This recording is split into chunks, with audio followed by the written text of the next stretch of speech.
সন্ধেবেলায় চায়ের সঙ্গে গরম গরম আলুর চপ কার না ভালো লাগে। তো চলুন ঝটপট বানিয়ে দেখাই।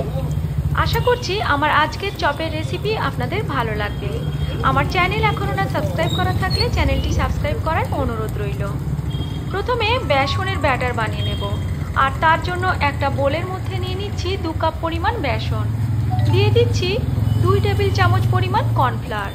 কর্নফ্লাওয়ার দিলে চপ খুব সুন্দর মুচমুচে তৈরি হয়, আর না থাকলে আপনারা এর পরিবর্তে চালের গুঁড়ো ব্যবহার করতে পারেন।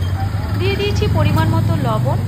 এখন মিশিয়ে দিচ্ছি হাফ টিস্পুন হলুদের গুঁড়ো আর হাফ টিস্পুন লঙ্কার গুঁড়ো।